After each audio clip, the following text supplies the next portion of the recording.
The Silent Watchers, How Humanity Earned Their Place Among the Stars. The Assembly of Powers. The central nexus floated in the heart of the galaxy, a structure so vast it could be seen from 3 star systems away. Built from crystallized starlight and reinforced with materials that defied natural physics, it served as the meeting ground for the Galactic Confederation.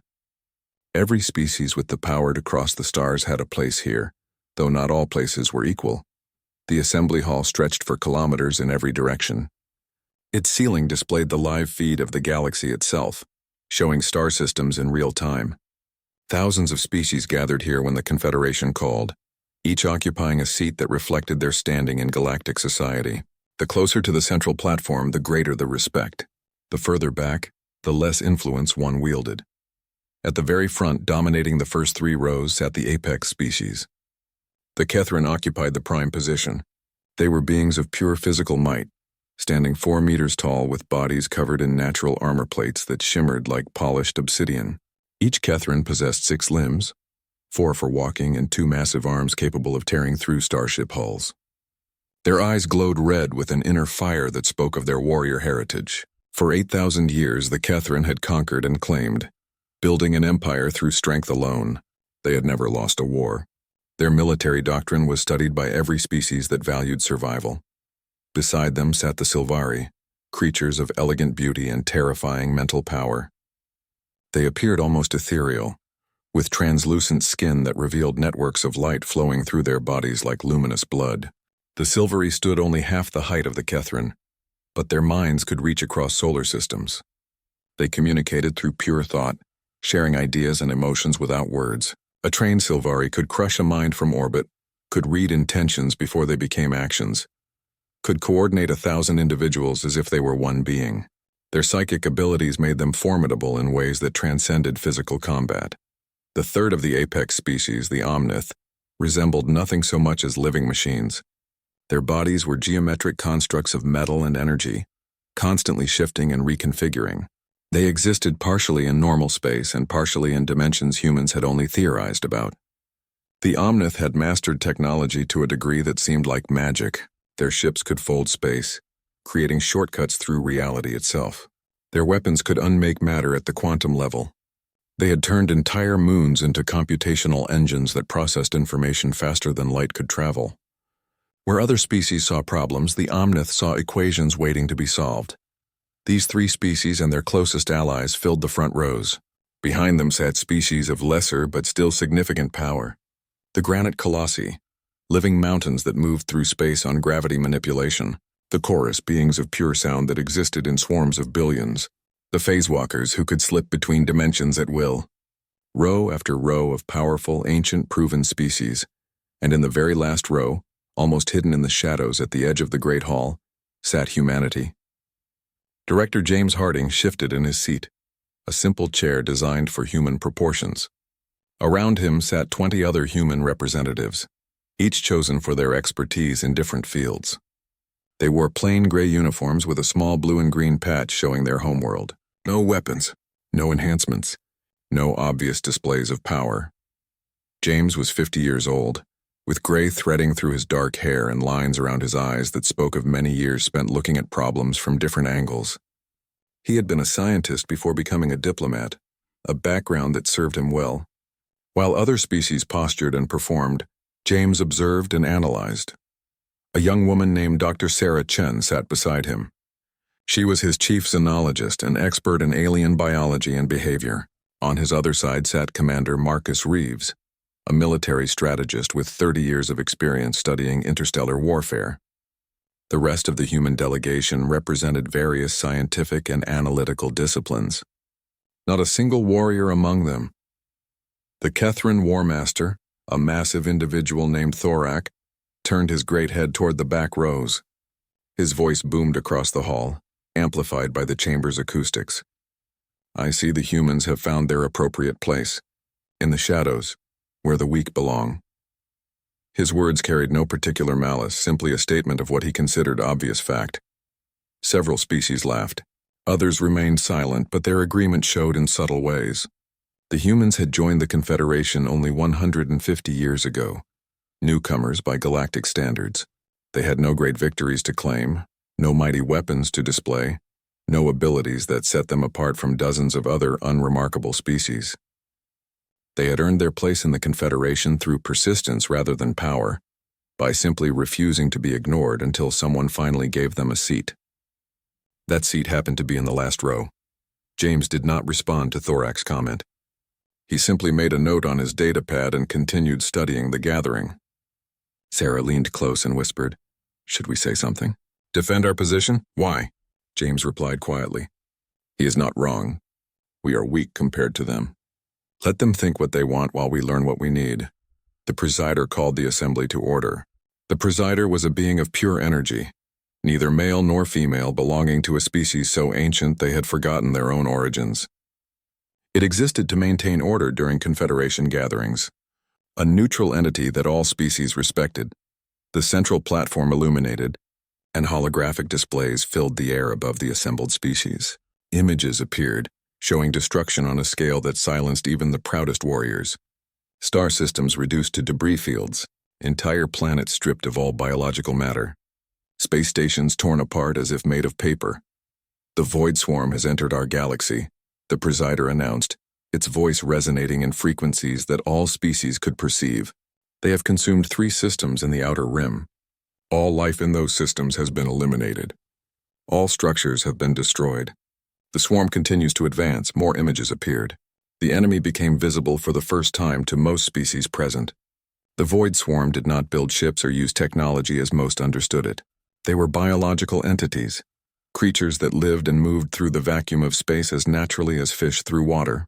Each individual organism ranged from the size of a small building to that of a large asteroid. They were black as deep space, their surfaces covered in what appeared to be organic armor plating. Energy crackled across their bodies, bioelectric discharges that they used as weapons. But the truly disturbing aspect was their number. The images showed thousands of them, perhaps tens of thousands, moving together in coordinated swarms. They consumed everything organic, broke down all matter for resources, and moved on to the next system. They did not communicate in any way the Confederation could detect. They did not negotiate. They simply arrived, consumed, and departed. Thorak stood, his massive form casting shadows across several rows of seats. "The Kithrin will destroy this threat. We have faced extinction events before. We have always prevailed through superior force." A Silvery named Lyrana spoke next, her voice like crystal bells in every mind present. "The Silvery will join this fight. Our mental abilities will confuse and control these creatures. No biological entity can resist our combined consciousness." The Omnith representative, a being that called itself Theorem, spoke in mathematical patterns that the translation systems converted to language.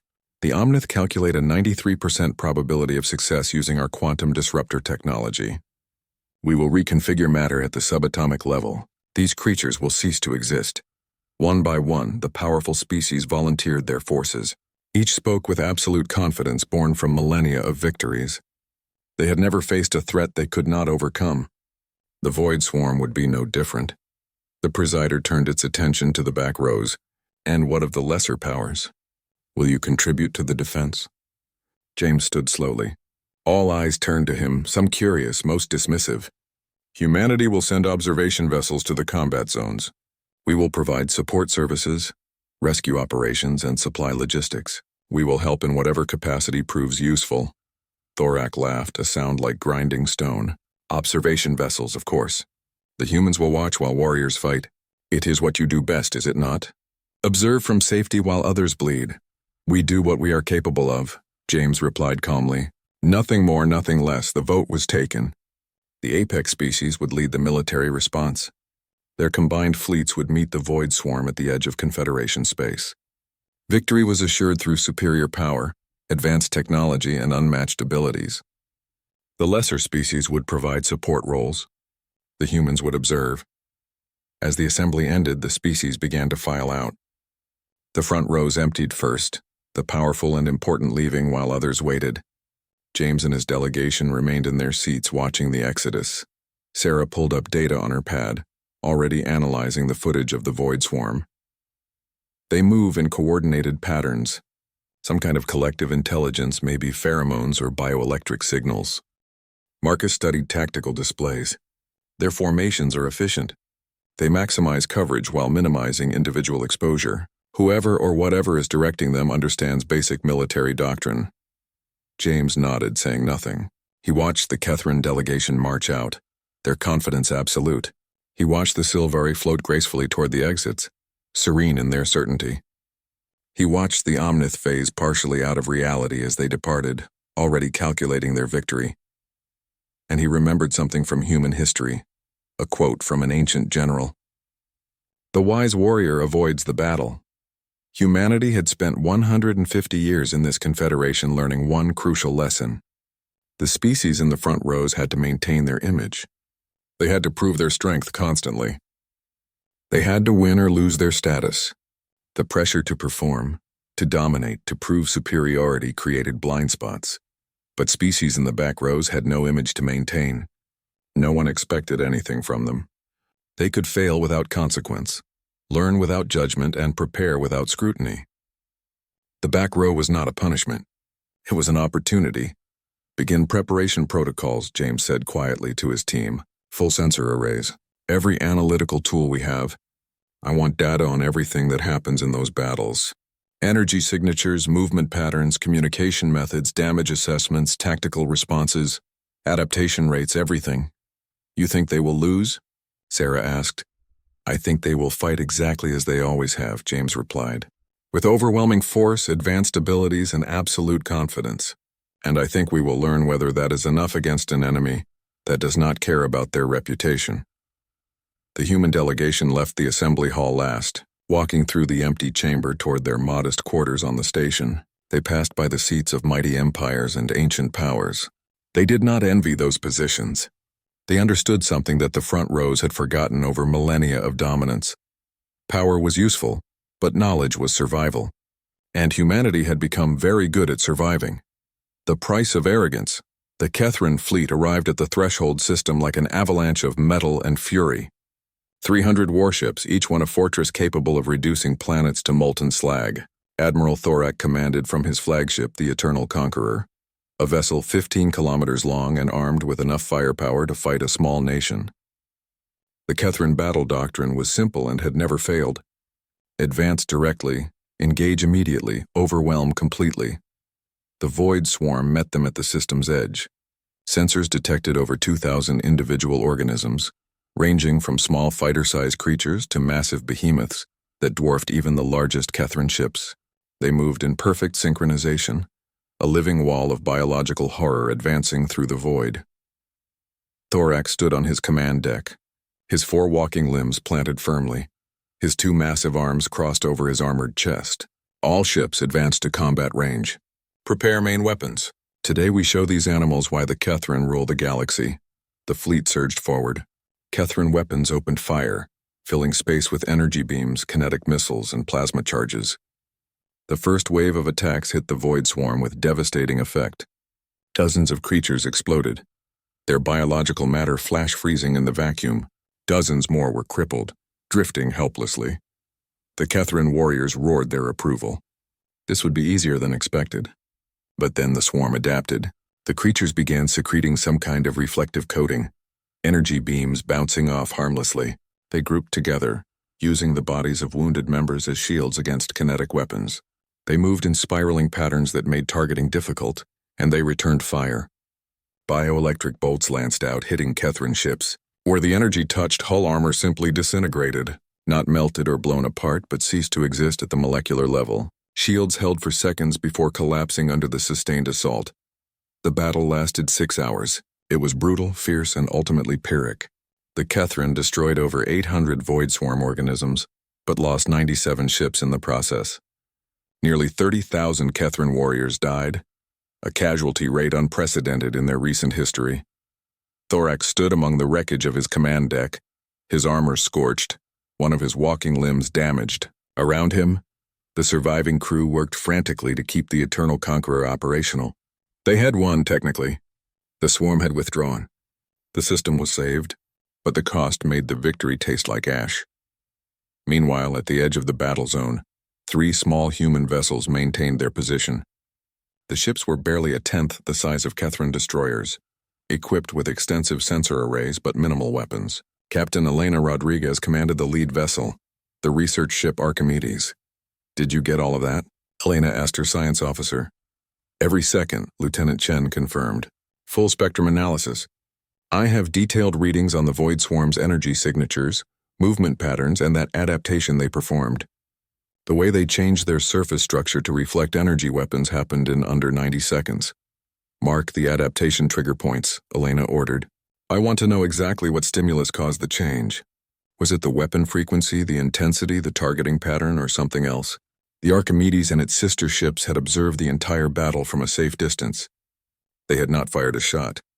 They had not engaged a single enemy. The Void Swarm had barely acknowledged their presence, focusing entirely on the aggressive Catherine fleet.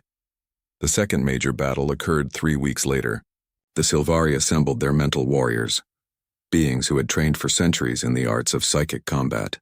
Lyrana led them personally, her consciousness linked with 500 other Sylvari, creating a gestalt mind of terrifying power. They found the Void Swarm in the Crimson Nebula, a region of space where gas clouds created natural interference with most sensors. The Sylvari needed no sensors. Their minds could perceive life across vast distances. The psychic assault began. 500 minds focused as one, projecting waves of mental force that could shatter consciousness, induce paralysis, or simply shut down neural activity. The first wave hit the swarm with devastating effect. Over 100 organisms simply stopped moving, their primitive brains overwhelmed by alien intelligence. Lyrana felt triumph surge through the gestalt. This was working. This was easier than expected. Then the swarm adapted. The organisms began producing some kind of neural static, a biological defense that scrambled psychic contact. The static grew stronger with each passing minute, until it became painful for the Sylvari to even maintain the mental link. And then the swarm learned to transmit the static actively, projecting it back at the Sylvari. The psychic feedback was excruciating. Sylvari minds, accustomed to perfect clarity and control, were suddenly drowning in chaotic noise. The gestalt collapsed. Individual Sylvari screamed silently as their consciousness recoiled. Lyrana managed to order a retreat, but the damage was done. 43 Sylvari died from neural shock. Another 100 were left catatonic, their minds retreating so deep that they might never return. The Sylvari fleet, lacking their psychic coordination, lost 19 ships to the swarm's counterattack before they could withdraw. 5 human observation vessels watched from beyond the nebula's edge, their passive sensors recording everything. Dr. Sarah Chen, now stationed aboard the Archimedes, analyzed the data with fascination and horror. "They are learning," she said to Elena. "Look at this timeline." The swarm developed that neural static in under 40 minutes. 40 minutes from first exposure to effective countermeasure. That is not instinct. That is intelligence. Or something that functions like intelligence, Elena replied. "Tag this adaptation. Add it to the database. Cross-reference with the Catherine battle." The third major engagement belonged to the Omnith. They approached the problem with mathematical precision, deploying their quantum disruptor technology.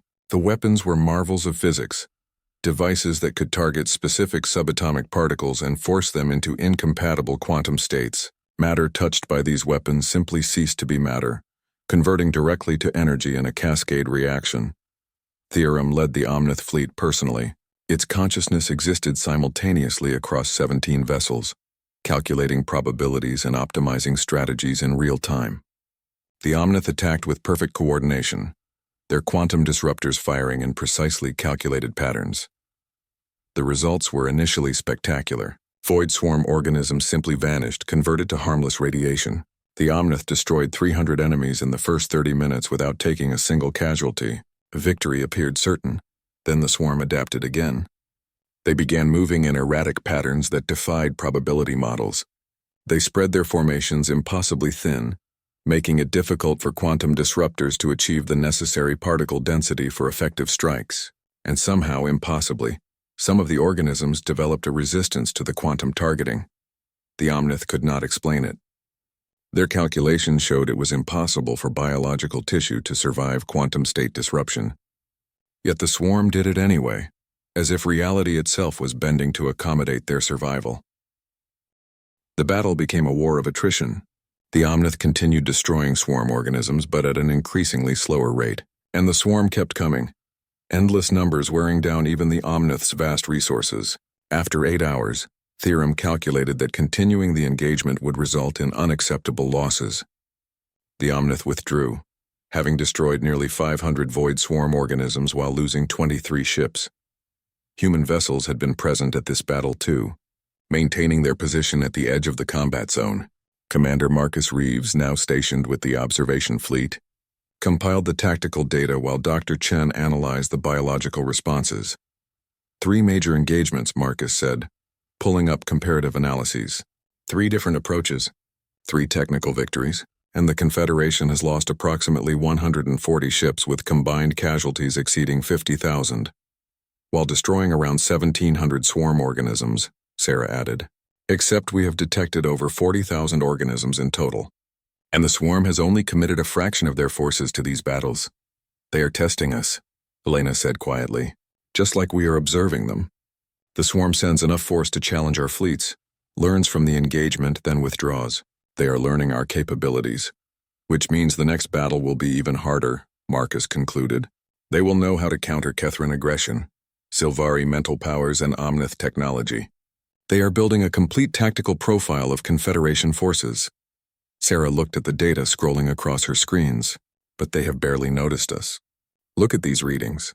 In all 3 battles, swarm organisms that came within range of our ships simply ignored us.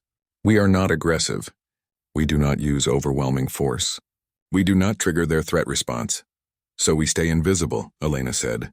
We continue observing. We continue learning. Because when the Confederation finally realizes they are losing, they will need answers, and we will have them. The pattern continued for 3 months. Battle after battle, engagement after engagement. The granite colossi tried using gravity manipulation to crush the swarm. The organisms adapted, developing organs that could resist gravitational stress. The chorus attempted to use resonant frequencies to shatter swarm biology. The creatures adapted sound-dampening structures within hours. The phase walkers tried attacking from different dimensions. The swarm learned to detect dimensional shifts and ambush the attackers. Every apex species threw their strength against the void swarm. Every species won their battles, at least technically. But the cost kept rising. Ship losses mounted, casualties grew, and the swarm kept coming, endless and relentless, learning from every engagement. The turning point came in the Shattered Stars region. Admiral Thorak, leading the remnants of his proud Kethran fleet, walked into a trap. The swarm had learned everything about Kethran tactics over 3 months of combat. They knew how the Kethran would advance, how they would form up, where they would concentrate their fire. The battle was a massacre. 78 Kethran ships entered the system. 15 made it out. Thorak's flagship, the Eternal Conqueror, was crippled, drifting in space with life support failing and engines dead. The Admiral sat in his ruined command deck, his once mighty body broken, one arm severed by a hull breach. The human vessel Archimedes was the first to respond to the distress call. Elena brought her ship alongside the dying Kethran flagship, extending docking tubes. Human rescue teams wearing environmental suits entered the Eternal Conqueror and began evacuating survivors. Thorak refused to leave his command deck until his crew was safe. He sat in his command chair, bleeding from multiple wounds while small human figures worked around him. One approached, removing her helmet. "It was Dr. Sarah Chen, Admiral," she said gently. "Your crew is being evacuated. You should come with us." Thorak looked at this tiny creature, so fragile compared to his own kind. "Why are you here, human? Come to watch the mighty fall? Come to observe our failure?" "We came because you needed help," Sarah replied simply. "That is what allies do." "Allies," Thorak said bitterly. "We are not allies. We are the strong and you are the weak. We sit in the front rows. You hide in the back. That is the natural order." Sarah sat down on debris near the Admiral's chair. Around them, her rescue team continued their work efficiently. "Admiral, may I ask you something? In all your centuries of warfare, have you ever considered that strength might take different forms?" "Strength is strength," Thorak said. "Power, victory, dominance. These things are measurable. The Kethran have always been strong. Until now." His voice carried a weight of despair. "The Kethran are physically strong," Sarah agreed. "Perhaps the strongest species in the galaxy. But you have been fighting the Void Swarm for 3 months using the same tactics you have always used. Direct assault, overwhelming force, honorable combat, and you have lost nearly 70% of your fleet. Because the swarm adapts, Thorak growled. They learn from every battle. They counter everything we do. Exactly, Sarah said. They adapt to direct threats. But adaptation requires recognition. An enemy must identify something as dangerous before they can counter it. She pulled out a data pad, showing it to Thorak. Look at this. These are recordings from every major battle. Watch where the swarm focuses their attention. The display showed multiple engagements. In every one, the swarm concentrated their forces on the most aggressive enemies, the ships that charged forward, the weapons that dealt the most damage. They adapted quickly to counter the greatest threats. Now look at this, Sarah continued, switching views. The display now showed human ships at the edge of battles. Small, slow-moving, barely armed. The swarm organisms nearby simply ignored them, treating them as irrelevant. You hide like cowards, Thorak said, but his voice lacked conviction. We observe like scientists. Sarah corrected. Admiral, humanity has been observing the Void Swarm for 3 months. We have recorded every battle, every adaptation, every response pattern. We have detailed scans of over 3,000 individual organisms. We have analyzed their communication methods, their energy signatures, their structural weaknesses. She pulled up more data. We know that they adapt to aggressive tactics within 30 to 90 minutes of first exposure. We know that they prioritize threats based on damage output and hostile behavior. We know that they have 17 distinct weak points in their biological structure. We know the frequency range of their coordination signals. We know how they think, how they fight, and most importantly, we know their limitations. Thorak stared at the data scrolling across the screen.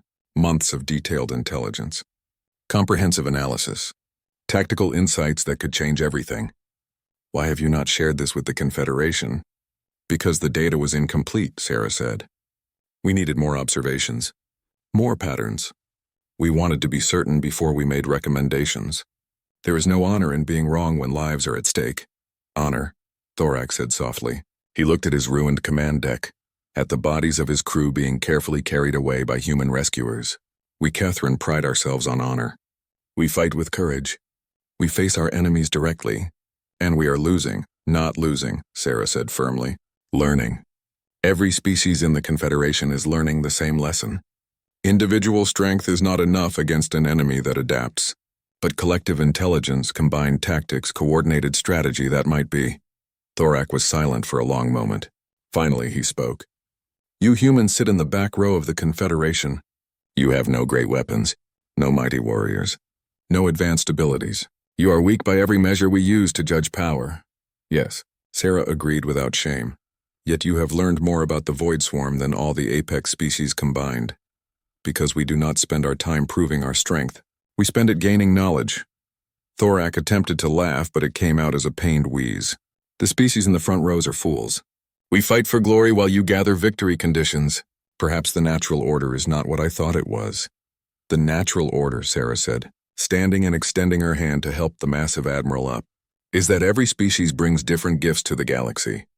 The Kethrin bring courage. The Silvery bring understanding. The Omnith bring innovation. And humanity brings patience and observation. None of these gifts is greater than the others, but combined they might be enough to survive. Thorak took her hand, a gesture that would have been unthinkable months ago. A mighty Kethrin warrior accepting help from a human. Will you share your data with the Confederation? Yes, Sarah said. It is time. But the data alone will not be enough. The Confederation must change how it fights. Every species must work together, using their strengths in coordination rather than competition. Can you help us convince them? I am a broken admiral with a destroyed fleet, Thorak said. I have no authority left. You have something better than authority, Sarah replied. You have experience. You have fought the swarm and survived. Your voice will carry weight because you have paid the price for knowledge and blood and loss. The Confederation will listen to you in ways they would never listen to humans alone. Thorak stood slowly, his damaged body protesting. Around him, the last of his crew was being evacuated by human rescuers, small, fragile, weak humans who had come when no one else did, who had observed while others fought, who had learned while others bled. Very well, he said finally. Let us go to the Confederation. Let us show these proud fools what humanity has discovered, and let us pray they are wise enough to listen. The Archimedes departed the Shattered Stars region carrying 500 Kethran survivors. In the ship's medical bay, doctors, who should have been crushed by Kethran weight, managed the injured with careful precision. In the cargo holds, data storage devices contained 3 months of observations, analysis and insights that might save the galaxy. And on the bridge, Elena looked at the star charts showing void swarm movements. The enemy was advancing on multiple fronts now, no longer testing but invading. The Confederation had perhaps 2 months before the core systems came under direct attack. 2 months to convince the proud species of the galaxy that survival mattered more than status. 2 months to transform competition into cooperation. 2 months to prove that the species sitting in the back row had been preparing for this moment all along. The journey back to the central nexus would take 5 days. Elena hoped it would be enough time to prepare, because everything was about to change. Comment for next part.